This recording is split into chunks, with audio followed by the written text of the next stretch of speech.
Masechet Ketuvot Daf Nun Dalet, on commence Bezrat Hashem Daf Nun Gimel Amud Bet à l'avant-dernière ligne. Baï Rabbi Elazar. Rabbi Elazar a demandé, Bat Shnia, ça ne veut pas dire une deuxième fille. Ça veut dire la fille d'une femme qui est seconde. Une femme seconde n'est pas non plus la deuxième femme de cet homme-là. Une femme seconde, ça veut dire, il y a les femmes qui sont interdites minatora, il y a les secondes qui sont interdites midirabanan. Un homme s'est marié avec une femme shnia qui lui est interdite midirabanan. Cette femme-là n'a pas le droit de ktuva, elle n'a pas le droit à la ktuva de son mari. Si maintenant son mari, il l'a gardée, elle a eu une fille, voici que le mari est mort, est-ce que cette fille-là mérite d'être nourrie de l'héritage du mari, comme une fille habituelle, oui ou non? Donc, bat shnia, la fille d'une shnia. Yesh la mezonot ou la mezonot. Est-ce qu'elle est nourrie ou pas? La Gemara explique quel est le doute, quelle est la question. Kevan de la ktuva, puisque la mère ne mérite pas de ktuva, l'et la maisonnée, il n'y a pas non plus l'engagement des maisonnotes qui fait partie de la ktuva. Odilma, ou peut-être, imah de avda isura, la mère de cette fille-là, qui a fait un issour en se mariant avec cet homme-là, elle n'avait pas le droit de se marier avec lui. Elle a fait quand même, Kansoua Rabanan et Chachamim lui ont fait un knas, une amende, de perdre sa ktuva. Par contre, Ihi, elle, la fille, de l'avda isura, qui n'a pas fait de issour de Avera en se mariant, enfin, elle s'est pas mariée, la fille, elle est née, elle n'a pas fait de issour à naître chez ses parents. Lo Kansoua Rabanan, les Chachamim ne lui ont pas fait d'amende, de knas, de perdre ce droit-là des maisonnotes. Tekou, ça reste en question. Baïrava, encore une question. Bataroussa, un homme qui a fait des kiddushin avec une femme, avant le mariage, il a eu une fille de cette femme-là. Cette fille-là, yesh la maisonnote et la maisonnote. Si le père est mort, est-ce qu'elle mérite des maisonnotes? Elle est nourrie, oui ou non? De ses frères. Est-ce que Kevan de Hitla Ktuva Hitla maisonnée, Hitla, la mère,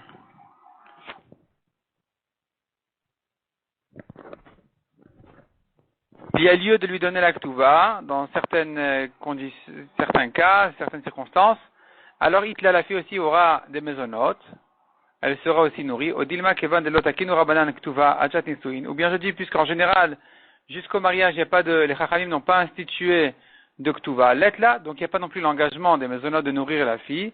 D'un coup, ça reste en question. Rashi explique quand est-ce qu'elle a une Ktuva avant le mariage, après les Kiddushin. Soit dans le cas où il lui a écrit une Ktuva. Donc si le mari lui a écrit, il s'est engagé, il n'y a rien à faire, même s'il n'était pas obligé. Ou bien, dit Rashi, il se peut que les Chachamim aient institué une Ktuva aussi, pour une aroussa, pour une femme mekudeshet. Donc ici, la Gemara reste en question. Est-ce que la fille, elle est nourrie, oui ou non? Encore une question qui ressemble. Baï Rafapa. Rafapa a demandé, Bat Anoussa, yesh la mezonot ou la mezonot? Une fille qui a été violée. Et donc, elle a eu une fille. Quand maintenant, le père est mort, est-ce que la fille, la petite, elle est nourrie de l'héritage, oui ou non? Ali Bad Rabbi Sib Rabbi Yuda Loti Bailach. Selon Rabbi aussi ne te pose pas la question d'Amar qui a dit, Yesh la Ktuva Mané. La mère qui a été violée mérite un mané pour sa Ktuva. Donc, ici, il y a un engagement de Ktuva vis-à-vis de la mère, évidemment que la fille, elle mérite aussi par engagement de Ktuva d'être nourrie. Kitiba Elach Ali Bad Rabbanan de Amre, la question ne se pose que selon les Chachamim qui ont dit, Yatsa Kesef Knasa Biktuvata. Puisque le violeur doit donner une amende au père de la fille, il a une amende à donner, un knas à payer, alors il n'a plus de ktuva à donner, puisque le prix de la ktuva, c'est le prix du knas, c'est le prix de l'amende qu'il doit donner de toute façon. Et donc est sortie la ktuva en knas, et donc il n'y a plus d'engagement de ktuva maintenant vis-à-vis de cette fille-là, enfin qui est ici la mère en fait. Vis-à-vis de la fille qui a été violée, il n'y a pas de ktuva. Donc la question se posera, est-ce que sa fille elle-même méritera d'être nourrie de l'héritage ou pas? Maï. Kevan, de l'être la ktuva, l'être la maisonnée. Est-ce qu'on va dire, puisqu'elle n'a pas de ktuva, elle n'a pas non plus de maisonnote, la fille n'est pas nourrie? Au dilma, ktuva, ou bien je dis non. La ktuva, tamamai, quelle est la raison que la mère n'a pas de ktuva? Quelle est shelot et kalabenav loti? Non. Tamamai, pour quelle raison les chachamim en général ont dit d'écrire une ktuva? Afin qu'une femme en général ne soit pas légère aux yeux de son mari, de la divorcer, de la sortir. Et c'est pour ça qu'il y a un engagement de ktuva généralement. Or ici, il ne peut pas la sortir. Le violeur n'a pas le droit de sortir sa femme toute sa vie. Et donc, il n'y a pas besoin de lui écrire une ktuva. Maintenant, cette raison-là ne concerne que la mère, elle ne concerne pas la fille. La fille ne doit pas perdre ses maisonnotes à cause de ça. Donc peut-être que la mère n'a pas de ktuva, et la fille a 8 des maisonnotes. Elle est nourrie de l'héritage de son père. Tekou, ça reste en question. La Gemara continue la Mishnah, reprend la suite de la Mishnah. Parmi les engagements de la ktuva, c'est qu'un homme écrit At, toi, tu vas continuer à habiter dans ma maison. Donc le mari s'engage qu'après sa mort, sa femme va continuer, la veuve va continuer à habiter chez lui et se nourrir de ses biens jusqu'à ce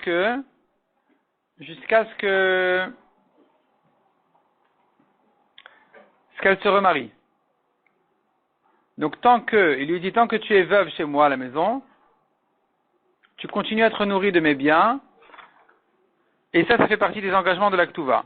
Même s'il les a pas écrits, c'est automatique.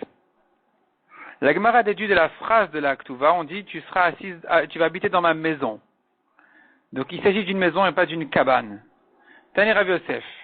Rav Yosef a enseigné Beveti, Velo Bebikti. Il s'agit d'une maison et pas d'une trop petite maison. On appellerait Bikta. C'est une maison très étroite, très petite, presque comme une cabane.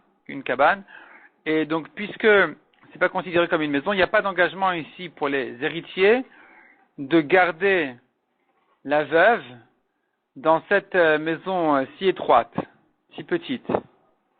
Si c'est une maison bien et large, c'est là où, puisqu'elle s'appelle maison, la femme doit rester. Sinon, elle a perdu ce nom-là de maison, ça s'appelle plus une maison, ça s'appelle plus Beti, ça s'appelle Bikti.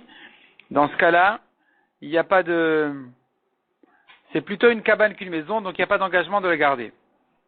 Aval Maisoneit là, malgré que cette veuve-là doit revenir chez ses parents pour habiter, donc il n'y a pas d'engagement vis-à-vis de l'habitation, mais vis-à-vis des maisonnotes, il reste l'engagement, elle doit continuer elle sera nourrie donc de l'héritage. Mar Baravashi, Amar, Afilu Maisonen Amilet là. Mar Baravashi a dit, puisqu'il n'y a pas d'engagement vis-à-vis de l'habitation, il n'y a pas d'engagement non plus vis-à-vis des maisonnotes, et donc, elle n'est pas nourrie de l'héritage, puisqu'elle rentre chez ses parents. Velat il cheta kema baravashi, mais l'alakha n'est pas comme lui. L'alakha n'est pas comme baravashi, l'alakha est qu'elle ne reste pas là-bas habitée, mais elle est lui nourrie. Amar Rav Nachman Amar Shmuel. Tuvawa leinasev nit paisa. On lui a proposé un shidduch à la veuve, et elle était d'accord effectivement de se marier. Elle a maisonnote, elle a perdu dorénavant ses maisonnotes, puisqu'elle est en train de penser à un remariage. Donc il n'y a plus ici de kavod pour le premier mari qu'elle reste chez lui et qu'elle soit nourrie de chez lui. Donc finalement elle a perdu ses droits là. Demande à Gemara, ha'alonit paisa yesh la mezonot. Ça veut dire que si ça ne lui plaît pas le shidduch qu'on lui a proposé, elle continue à être nourrie. Pourtant elle a déjà la tête ailleurs. Elle pense à se remarier. Donc il n'y a plus de raison de s'occuper d'elle. Elle n'est plus prise en charge par le premier mari puisqu'elle est en train de chercher à se remarier. Répond la Gemara, Rav Anan a dit, mais farche limine de Shmuel. Rav Anan a dit, à moi a été expliqué cette halakha de Shmuel. Amra Mahmad Ploni Baali, et Yesh la Mezonot.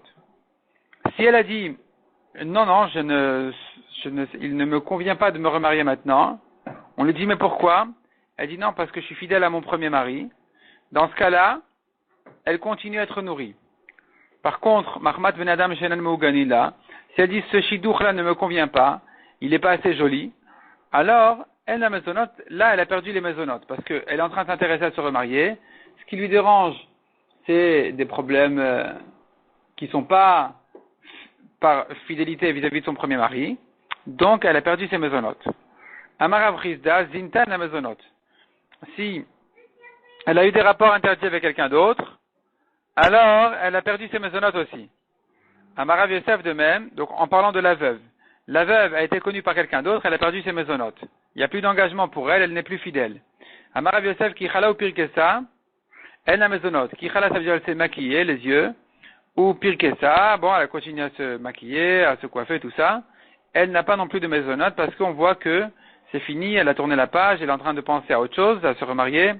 Donc, il n'y a plus lieu de la nourrir. Celui qui a dit que quand elle a eu des rapports interdits, elle a perdu ses maisonnotes, qu'elle va remettre que dans le cas où on voit qu'elle commence à se soigner pour se remarier, là c'est sûr que vraiment elle pense à autre chose et que donc elle a perdu ses maisonnotes. Man damar ki chala pirkasa, mais celui qui a dit que dans le cas où elle s'est maquillée, elle a perdu ses maisonnotes, c'est que ici qu'elle les a perdues. Avazinta itla. Mais dans le cas où elle a fait la verra avec quelqu'un d'autre, ici elle n'a pas perdu ses maisonnotes. Maitama yetzeransa. Je dis que ici c'est un yetzerara qu'il a enveloppé, qu'il a prise complètement. Et donc, elle n'a pas pu se retenir, mais c'est pas qu'elle a perdu sa fidélité vis-à-vis de son premier mari. Elle reste toujours fidèle, elle pense pas à se remarier. Là, bon, elle a trébuché, mais finalement, elle n'a pas à perdre à cause de ça ses maisonnotes. Velet ilcheta kechol aneshmateta. La Gemara conclut et dit, la lacha n'est pas comme toutes ces halachot qui disent dès qu'elle s'est maquillée, elle a perdu, dès que ceci, elle a perdu. Et la kiyad amar Rabbi Amar Shmuel. Mais plutôt comme ce que Shmuel a dit, quand est-ce qu'elle a perdu sa ktuva? C'est pas quand elle s'est maquillée ou tous ces cas-là qui ont été cités ici.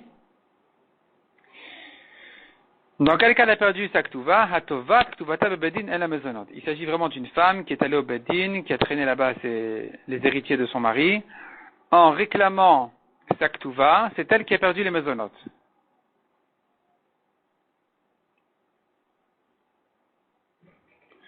La Gemara demande vélo. La lacha n'est pas comme ça. C'est-à-dire, c'est que dans ce cas-là que tu vas dire, c'est que lorsqu'elle a réclamé au bedin qu'elle a perdu ses maisonnotes. Sinon, elle les a pas perdues. Elle continue à être nourrie des biens de l'héritage. Ve'atane, pourtant, il y a une braïta qui dit, Machra ktuvata, dès que la femme, la veuve, a vendu sa ktuva à quelqu'un, donc elle sait bien qu'elle mérite sa ktuva, et voilà qu'elle a vendu son droit de ktuva, ou mishkena ktuvata, sta ktuvata apoteki l'acher, ou bien elle a hypothéqué sa ktuva toutes sortes de formes d'hypothèques, comme mashkon ou comme apoteki, en a maisonnote, puisqu'elle commence maintenant à encaisser sa ktuva d'une manière ou d'une autre, en la vendant, en la mettant en hypothèque vis-à-vis de ses créanciers, elle a perdu ses maisonnotes. Parce que c'est une manière d'encaisser sa ktuva. Hanein aval tovatlo. Donc la Gemara déduit comme ça.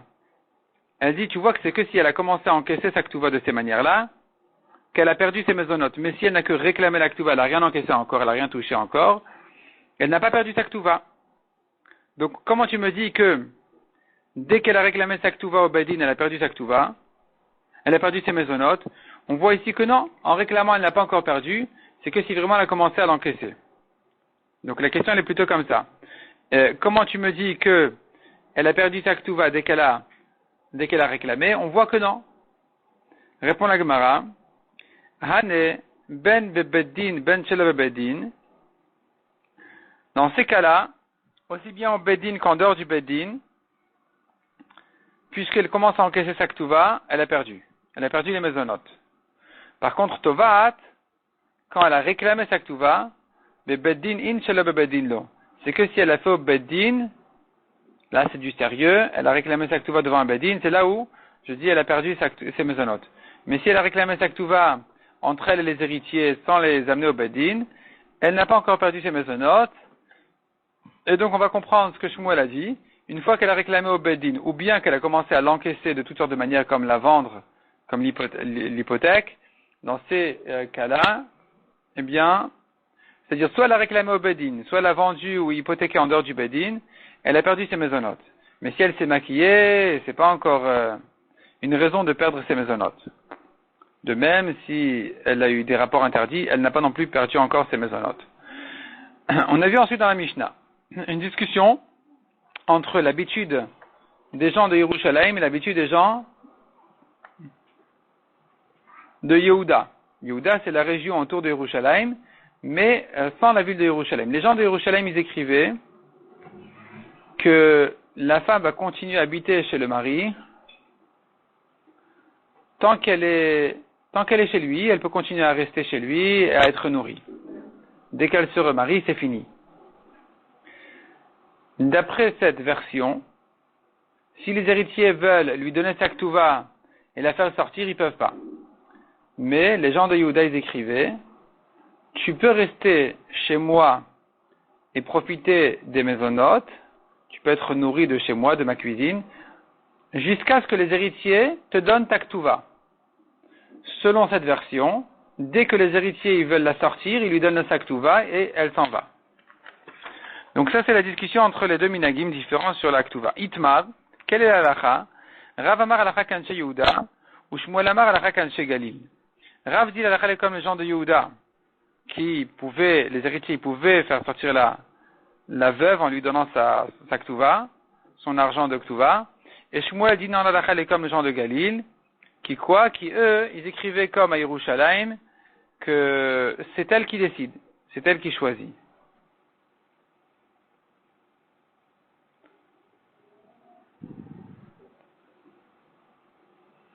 Bavel vechol parvada naoug kerav. À Bavel et tout autour de Bavel, on faisait comme Rav, qui disait, comme les gens de Yehuda, que les héritiers peuvent faire sortir la veuve en lui donnant l'argent de Taktuva. Nardea vechol parvada naoug ke Shmuel, tandis que dans la ville de Nardea et ses banlieues, on faisait comme Shmuel qui disait que non, c'est elle qui choisit, si elle veut rester, elle peut rester. Haïbat Machouza, le Gemara raconte sur une fille de Machouza qui était l'endroit de Rav, d'Avat Nesiva le Nardea. Elle était mariée à un homme de Nardea, comme Shmuel, enfin qui était la ville de Shmuel. À tous les camés de Rav Nachman, ils sont venus chez Rav Nachman avec cette question-là de savoir est-ce que les héritiers peuvent la sortir en lui donnant sa ktuva, oui ou non. Et Rav Nachman, en entendant cette question, il a entendu la femme parler, il a vu qu'elle avait un accent de Mechouza. Shama le Kala débat Machouza. Il a entendu sur sa voix, sur son accent, sur sa manière de parler, qu'elle était de la ville de Machouza, donc elle était comme Rav. Amar Leo, il leur a dit, si vous êtes de Machouza, sachez que Bavel vechol parvadana ou Kerav. Là-bas, à Bavel et ses banlieues, on fait comme Rav. Donc si on fait comme Rav, il n'y a pas de problème que les héritiers donnent l'argent de la ktuva à la femme et qu'ils la mettent dehors. Amroulé, alors on lui a dit non, Vea le Nardea et s'y va. Mais elle est mariée pourtant à un homme de Nardea. Amar Leo, il leur a dit, si c'est comme ça, Yachi, Nardea vechol parvadana ou Shmuel. La ville de Nardea et ses banlieues font comme Shmuel, et donc non, on ne peut pas la mettre dehors, c'est elle qui décide quand est-ce qu'elle veut quitter. Elle peut rester même des dizaines d'années si elle veut. Ve'adecha Nardea, jusqu'où ça va la ville de Nardea? Adecha de Sage Kava de Nardea, jusqu'à l'endroit où on utilise les mesures et les poids de Nardea pour mesurer la récolte, c'est que c'est encore lié à Nardea et qu'on doit faire comme Shmuel. Sinon on est comme Rav, en lui donnant l'argent de Taktuva. Itmar. L'Egma maintenant ouvre un nouveau problème, un nouveau sujet. Almana, une veuve. Une veuve, donc qui vient prendre Taktuva. Elle est maintenant, cette veuve-là, elle vient au Bedin, elle est habillée. Est-ce qu'on compte ses bijoux et toutes ses parures, on les compte, ses habits, ses robes, ses bijoux, est-ce que tout ça rentre dans le compte de sa ktuva, oui ou non? Rav Amar Shamil Masha Alea. Selon Rav, il faut évaluer et calculer combien vaut ce qu'elle porte sur elle, et on va déduire ça va rentrer dans sa ktuva. Ou Shmuel Amar Shamil Masha Alea. Shmuel dit non, pas du tout. Elle prend sa ktuva entièrement, au-delà des bijoux qu'elle porte sur elle. Amar Avriya Baravin, Zechilufa Belakit. Avriya Baravin dit, en ce qui concerne un employé, c'est le contraire. C'est-à-dire, il est employé, son patron lui a acheté des habits, il a commencé à travailler, arrive le jour, il demande son salaire. Est-ce que le patron peut lui dire, écoute, pour ton salaire, tu mérites 500, tes habits valent 80, je te donne 420. Ou bien, il peut pas lui dire ça. L'employé va sortir avec ses habits et il prend les 500. Donc ici, ça sera le contraire. Selon Rav, on dira que on ne calcule pas ses habits. Selon Shmuel, on les calcule lui. Le contraire de la veuve. Rav Kana matne vechen belakit. Rav Kana dit non, il n'y a pas de différence, c'est pas le contraire, il n'y a pas de différence entre la veuve et l'employé, ce sera la même chose. Selon Rav, dans tous les cas, on évalue combien valent ses habits. Selon Shmuel, on n'évalue pas du tout, il prend la totalité de la somme au-delà de ce qu'il est vêtu. Ou manachba simana, Rav Kana qui dit qu'il n'y a pas de différence entre la veuve et l'employé, il donne un siman pour se souvenir que c'est pareil, yatma ver malta, l'orphelin et la veuve, shalach ou pouk. Tu les déshabilles et tu les sors. Donc, c'est-à-dire que tu ne comptes pas, ou plutôt au contraire, il ne mérite pas de garder ses habits. Il faudrait calculer la valeur de ses habits pour rentrer ça dans son salaire ou dans sa ktuva. L'orphelin, c'est l'employé, qui est bon, il est orphelin, il est employé, il cherche de l'argent. La veuve qui demande sa ktuva, les deux, quand ils quittent, eh bien, on évalue leurs habits comme si vraiment on les déshabillait pour les sortir. Amar Rav Nachman. Malgré que nous avons une Mishnah qui soutient Shmuel, il cheta kevate de Rav, la lacha n'est pas comme lui, elle est plutôt comme Rav. Detnan, que dit la Mishnah comme Shmuel? Nous avons une Mishnah qui va comme Shmuel, qui a dit qu'on ne compte pas les habits qu'elle porte. La Mishnah nous dit, Echad amakdish nechasav, echad amarich et atzmo, aussi bien celui qui fait un vœu, qui a consacré tous ses biens, que celui qui a fait un vœu de donner sa valeur au Beth Amikdash, au Ekdesh, arrive le trésorier pour voir qu'est-ce qu'il peut prendre de cet homme-là parce qu'il est pauvre. Il n'a pas d'argent liquide, il n'a pas de terrain. Il faut vérifier qu'est-ce qu'on lui prend. Donc il rentre chez lui, il va sortir de chez lui tout ce qui n'est pas vraiment nécessaire. Enlo, le Gizbar, le trésorier du Beth Amikdash, n'a pas le droit de toucher lo beksut ishto velo beksut banav, ni les vêtements de sa femme ou de ses enfants, velo betseva shetzava lishman, ni la couleur, c'est-à-dire en fait c'est des habits que cet homme-là a déjà, c'était des habits blancs ou qui n'étaient pas colorés, et il les a mis dans la peinture, dans la couleur pour qu'ils prennent un peu de teinture. Donc les habits de sa femme ou de ses enfants qui ont été teints pour eux, eh bien le Gizbar, le trésorier, ne les touche pas. Ni même des nouvelles chaussures qu'il a achetées pour eux, le Gizbar ne les touche pas. Donc tu vois que dès que il y a des habits qui sont réservés à la femme, je les considère comme vraiment à elle. Le Gizbar ne va pas les toucher. Il prendra d'autres choses. Il va rentrer chez lui, il va lui prendre sa Megillat Esther. Il va rentrer chez lui, il va lui prendre des choses qui ne sont pas obligatoires, pas vraiment vitales pour lui. Mais ce qui appartient à la femme, il touche pas. Et tu vois que je considère les robes de la femme comme quelque chose qui lui appartient déjà. Donc chez nous aussi, tu verrais comme Shmuel plutôt, que la robe de la femme ne rentre pas dans le compte de sa ksuva. Et pourtant la lacha elle est comme Rav. Amar le Rava le Rav Nachman. Alors Rava demande à Rav Nachman, puisque tu m'amènes une preuve de la Mishnah pour Shmuel, Amail cheta kevate de Rav. Pourquoi est-ce que la lacha est plutôt comme Rav? Amar elle lui a répondu, Lichora ke Shmuel riata. Quand tu cours sur la Mishnah, tu as l'impression plutôt qu'elle va comme Shmuel. Qui me aynatba, mais quand tu l'approfondis bien, tu l'analyses bien, il cheta kevate de Rav. Tu diras non, la lacha est comme Rav. Maïtama. Pourquoi? Parce qu'il n'y a pas de preuve de la Mishnah. Qui aknila, quand un homme a acquis à sa femme ses robes, adat alemikam kame, c'est pour qu'elle se tienne devant lui. Donc c'est là où c'est donné à la femme. Tant qu'elle est chez lui, c'est donné à elle. Donc le Gizbar du Ekdesh ne pourra pas toucher ses habits parce qu'ils sont donnés à la femme tant qu'elle est chez son mari. Mais c'est donné à elle. Adat alemishkalu lemefak, lo aknela. Mais pour qu'elle dise, écoute, c'est à moi, donc je les prends, je m'en vais, et tu me donnes aussi la ktuva, il lui dira, c'est pas pour ça que je les ai données. Ces robes-là, je les ai données pour que tu restes chez moi. Donc quand maintenant elle vient chez les héritiers, elle leur dit, voilà, vous me devez toute ma ktuva, et les héritiers, ils viennent commencer à calculer les bijoux et les robes qu'elle est en train de porter, ils ont le droit. Parce que c'est à elle tant qu'elle est chez eux. Dès qu'elle veut s'en aller, c'est plus à elle, il faudrait les calculer. Kalta deve Bar Eliashiv. La Gemara raconte encore sur la belle fille de Bar Eliashiv. Avakatava ktuvata miatme. Elle réclamait sa ktuva des orphelins. Avakamam tileu le bedina. Et elle les amenait au beddin. Amri, ils ont dit, zilalan milta de tizliachi.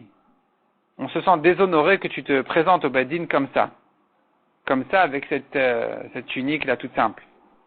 Azla, la vishtinu virsetinu le kulemana. Elle est allée, elle s'est vêtue et couverte de tous ses habits et de toutes ses robes et bijoux, tout ça. Elle est venue avec tout sur elle. Et là, c'est posé la grande question, mais comment on va évaluer maintenant sa Ktuva? À tous les kamés de Ravina, Amar Léo, ils sont venus chez Ravina, il leur a dit, il cheta kevate de Rav. De Amar, Almana Shamin Masha Alea. La lacha est donc comme Rav qui a dit, on doit calculer, évaluer tout ce qu'elle porte sur elle. Et donc, ça va pas rentrer dans sa, c'est-à-dire, ça sera déduit de la Ktuva. Haoud Amar Léo, encore une histoire, un homme qui a dit, avant de mourir, il leur a dit, écoutez, Nedunia le Barat. Donnez comme Nedunia, donnez comme bijoux, donnez les bijoux qu'il faut à mes filles qui vont se marier. Les bijoux, les robes, les habits, donnez-lui ce qu'on a l'habitude de donner aux filles qui doivent se marier. Donnez à ma fille de l'héritage, donc ce qu'elle a besoin. Amar Avidi Baravin. Ah, pardon, j'ai dû sauter une ligne. Deux mots j'ai sauté. Zal Nedunia. Maintenant, ce qui s'est passé, c'est que le prix a baissé. Le prix des robes a baissé. On se pose la question maintenant, est-ce qu'il faut lui donner les robes? C'est-à-dire, est-ce qu'il faut lui donner au prix que ça coûtait quand il a dit, ou bien au prix que ça coûte maintenant? Amar Avidi Baravin, pour Nali Atme. Le gain, la différence, elle est pour les orphelins. On va pas lui donner comme le jour de la Tzava, du Testament. On va lui donner plutôt comme le jour que ça vaut aujourd'hui. Comme le prix que ça vaut aujourd'hui. Encore une histoire, encore un problème. Aouda Amar Léo, on tourne la page. Un homme qui a dit avant sa mort, Arba me'azouze min chamra le barat. Donnez à ma fille 400 zouz du vin que j'ai là-bas dans la cave. Aïkar chamra. Le vin a monté. Le prix du vin a monté. Et la question qui s'est posée, c'est est-ce que on va lui donner donc maintenant moins de vin, parce que disons que les 400 zouz de vin à l'époque, aujourd'hui c'est pour 400 zouz de l'époque, tu obtiens moins de vin aujourd'hui. Ou bien je dis non, elle prendra l'équivalent de ce prix-là. C'est-à-dire si pour 400 zouz j'avais 400 litres, elle prendra 400 litres, même si les 400 litres aujourd'hui valent 500 zouz. Qu'est-ce qu'on fait? Amar Rav Yosef, Rav Chali Atme. La différence, elle est pour les orphelins. Donc, c'est-à-dire, les 400 zouz, elle les prend, et ça correspondra à moins de vin en quantité. La différence sera pour les orphelins. Kribé de Rabbi Yochanan, les proches de Rabbi Yochanan. Avaleo Itat Abba, ils avaient la femme de leur père, d'Avakamav Seda Maisonné, qui mangeait beaucoup et qui leur faisait perdre de l'argent pour les maisonnotes. Et donc, ils ne savaient pas comment s'en sortir de ce problème. À tous les camés de Rabbi Yochanan. Ils sont venus chez Rabbi Yochanan pour lui demander conseil. À Marleo, il leur a dit, Izilu veim roulé la bouchon, allez dire à votre père avant sa mort, Deniyach et Da'ara les maisonna, qui lui réserve un terrain pour ses maisonnotes, et donc vous savez qu'elle ne prendra que d'ici. Elle ne pourra pas exagérer, et donc elle ne pourra pas vous faire perdre trop d'argent avec ses dépenses de nourriture, de maisonnotes. Elle sera limitée à ce terrain. À tous les camés de Resh Lakish, ils sont venus raconter à Resh Lakish le conseil de Rabbi Yochanan. À Marlou, il leur a dit, ben non, pas du tout, c'est pas une solution, au contraire. Kol Sheken Sheriba la maisonnote. Au contraire, maintenant tu n'as fait que lui ajouter des droits sur ses maisonnotes parce que elle méritera d'abord tous ces maisonnotes qu'elle a besoin. Et si elle dit ça me suffit pas, elle ira compléter sur le terrain. Donc les orphelins n'ont pas le droit de lui diminuer ses maisonnotes en lui disant va sur ton terrain. D'autre part, elle aura le droit de s'ajouter, se compléter en se servant du terrain. Donc on n'a rien gagné ici, on n'a que perdu. Amroulé, on a dit à Resh Lakish, vers Rabbi Yochanan Amarachi. Pourquoi tu dis que, au contraire, les héritiers ont perdu de ce conseil? Pourtant, Rabbi Yochanan a dit, il n'a pas dit comme ça. Il a dit que c'est une bonne solution que de lui réserver un terrain. Amarlu Resh Lakish leur a dit, Zilu Havula, allez lui donner, donc lui donner tous ses maisonnotes plus l'engagement du terrain, ou bien disons que l'engagement du terrain n'a pas été fait finalement, donc au moins vous devez lui donner. Ce conseil-là n'est pas bon. Vous devez lui donner tous ses maisonnotes, selon ses besoins et ses envies. Ve'ilo, et si vous commencez à discuter, ma fikna lechu Rabbi Yochanan meunaichu. Je vais vous sortir Rabbi Yochanan de vos oreilles. Il est rentré, il s'est enfoncé dans vos oreilles. La halakha de Rabbi Yochanan, elle est rentrée trop profondément dans vos oreilles. Je vais tâcher, je vais me débrouiller à vous la sortir des oreilles, que ce soit très clair, que c'est pas comme ça. À tous les camés de Rabbi Yochanan, ils sont revenus chez Rabbi Yochanan pour lui dire que Resh Lakish n'est pas d'accord avec lui du tout. Amar Léou, il leur a dit, que puis-je faire qu'un homme qui est équivalent à moi, il discute sur moi. Il a marloqué sur moi, je peux rien faire contre lui. Il est à la hauteur de ne pas penser comme moi. Amar Rabbi Avaou, les didi mefar shalimine de Rabbi Yochanan. Rabbi Avaou a ajouté une précision. On m'a expliqué ce que Rabbi Yochanan voulait dire. Amar limzonot ribala, ribala mezonot. S'il a dit donnez-lui ce terrain pour ses mezonot, sa nourriture, là il lui a ajouté. Parce qu'elle mérite ses mezonot plus le terrain. Amar bimzonot, mais s'il a dit non pas limzonot pour, mais il a dit bimzonot dans sa nourriture, là, la lettre bête, elle vient restreindre, au contraire, elle vient limiter à ce terrain. Dans ce cas-là, katat la mezonot, il a fixé ses mezonot à ce terrain-là uniquement et pas plus, puisqu'il a dit bimzonot. C'est ça ce qu'elle va recevoir dans ses mezonot. Donc, dans le langage de la Shana Kodesh, il y aura une différence entre limzonot et bimzonot. Hadran alach nara. On commence avec Hashem, le 5e pérec de la Masechet. Afalpi Shemru, malgré que les Chachamim ont dit en général, Betula Gova Matayim Valmana Mane, qu'une Betula au mariage, elle prendra pour sa Ktuva 212, alors qu'une veuve au mariage, elle prendra un mané qui est la moitié. Imratal Osif, Afilume Mané Osif. Si le mari veut ajouter sur la Ktuva même 100 mané, il a le droit. Il peut ajouter autant qu'il veut. Nitarmela Nidgarsha, si elle a perdu son mari ou qu'elle s'est divorcée, Ben Minan Erusin, Ben Minan Nesuin, Gova et Akon. Aussi bien entre les Kiddushin et le mariage, qu'après le mariage, dans tous les cas, elle prend toute sa Ktuva, non seulement Mané Mataim, qui est vraiment la base de la Ktuva, mais même ce qu'il lui a ajouté qu'on appelle Tosefet. Rabbi Elazar ben Azariah Omer, il n'est pas d'accord avec ça, il dit non. Minan Nesuin, Gova et Akon. C'est que si elle s'est mariée, que l'engagement de l'ajout, on l'applique. Mina Erusin, mais si elle s'est séparée de lui après les Kiddushin, Betula Gova Matayim Valmana Mané. Là, Betula ne prend que 212 et pas tout ce qu'il lui a ajouté, pas toutes ses promesses, pas tout ce qu'il lui a promis dans la Ktuva. Et la Almana au mariage, si elle était veuve au mariage, elle ne prend qu'un mané et pas plus. Chez le Katav, la Almana te compte ça. Car tout ce qu'il lui a ajouté, il ne lui a ajouté que avec l'intention de se marier avec elle. Si il n'y a pas eu de mariage encore, il n'y a pas d'ajout sur la Ktuva.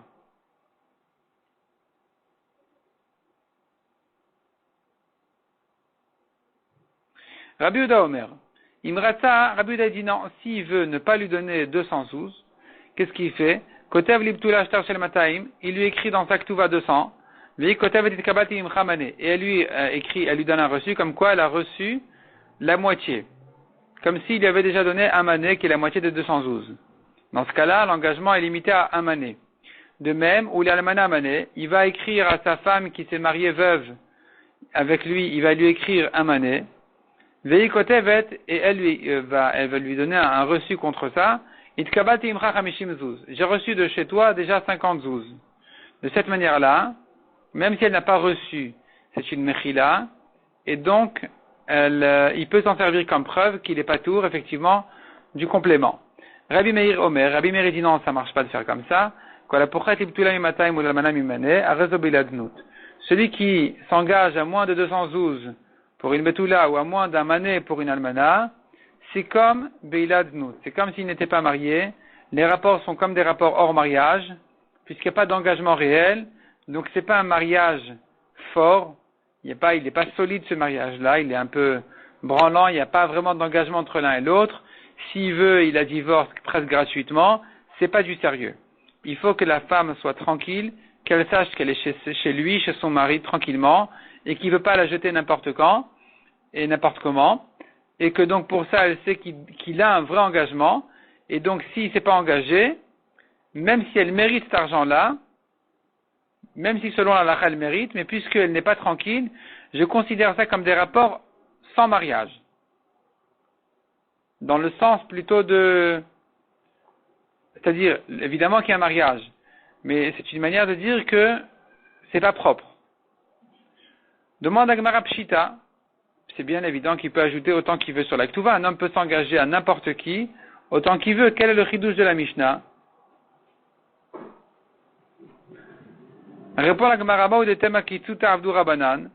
J'aurais pu dire c'est un prix fixe que les Chachamim ont fait, shelo leveyesh et mishenlo, pour ne pas faire honte à celui qui ne peut pas s'engager davantage. Donc les Chachamim ont limité à 212, minimum et maximum. Tu ne peux pas ajouter, de même que tu ne peux pas diminuer. De manière à ce que les pauvres n'aient pas honte au mariage, de ne pas s'engager davantage. C'est comme ça que j'aurais pu croire. Kamash Malan, la Mishnah vient t'apprendre que non. Il peut ajouter autant qu'il veut.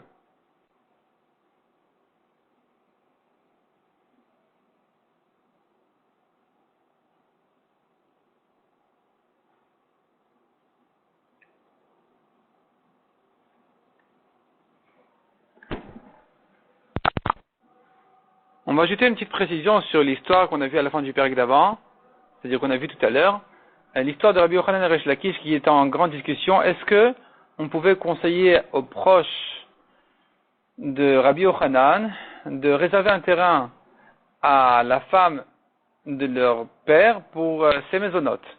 Est-ce que ça marche, ce conseil-là, ou ça marche pas? Est-ce que ça vient lui ajouter des maisonnotes, ou au contraire, ça vient lui diminuer, la limiter à ce terrain-là? On a vu que selon Rabbi Yochanan, c'était un bon conseil. Selon Resh Lakish, non, ça ne pouvait que lui ajouter des maisonnotes. Tosfot demande ici, comment est-ce que Rabbi Yochanan a donné un conseil à ses proches contre la femme de leur père? Pourtant, on a vu deux dapim avant, dans le Daf Nunbet Amudbet, on a vu là-bas toute une histoire, où Rabbi Yochanan avait donné un conseil halachique à ses proches, en se disant, Mibsarcha azitalem, tu dois faire attention à tes proches de famille. Et ensuite, Rabbi Yochanan avait regretté. Il a dit non, c'est comme Orchad et Anim. Je me suis fait comme l'avocat de mes proches, alors que c'est pas bien. J'aurais pas dû leur donner un conseil halachique contre celui en face de qui ils se tiennent, puisque la Gemara conclut en disant, puisqu'il est un homme important, Rabbi Yochanan, donc il devait faire attention de ne pas donner ce conseil-là. Et pourquoi est-ce qu'ici Rabbi Yochanan a lui donné un conseil? Comment se débarrasser du problème de cette femme? Donc ça c'est la question du petit Tosfot, Deniyach edla ara limzona. Tosfot ici en haut, donc dans le Daf Nun Dalet Amudbet, là on est. Deniyach edla ara limzona. Et donc c'était le conseil de Rabbi Yochanan de lui réserver un terrain pour ses maisonnotes. Et Tosfot demande Afal gav dil el, malgré que en haut dans le Daf Nun Bet Amudbet, Nitraret Rabbi Yochanan al Mashesian etza, Rabbi Yochanan avait regretté d'avoir donné un conseil à ses proches de famille. Hacha en gnai. Ici, c'est pas méchant, c'est pas si grave que ça de devoir donner un conseil. Kevan de bedata taloui. Puisque là, ça dépend d'elle. Imtirte les kabel. C'est ici, c'est elle qui va décider si elle accepte ce terrain-là, oui ou non. Donc, puisque c'est elle qui va décider, on peut donner, Rabbi Yochanan peut donner, c'est pas si méchant que ça que Rabbi Yochanan donne un conseil à ses proches de famille contre la femme, puisqu'elle peut s'en sortir, elle peut refuser, elle peut dire non, à un terrain. Donc ici, il n'y a pas de problème. Tandis que dans le cas du Daf Nunbet Amudbet, là-bas c'était un conseil qui aurait vraiment mis en problème la personne en face, et donc c'est là-bas où Rabbi Yochanan avait regretté en disant, c'était pas bien que je me mêle de cette histoire, j'aurais mieux fait de me taire, plutôt que donner un conseil qui est bien pour mes proches, et qui a l'inconvénient de celui qui est en face d'eux. Ça se voit pas bien, c'est mal vu. Chez nous, c'est pas méchant, c'est pas mauvais, puisque les gens savent que la femme avait moyen de s'en sortir en refusant la proposition de lui réserver un terrain.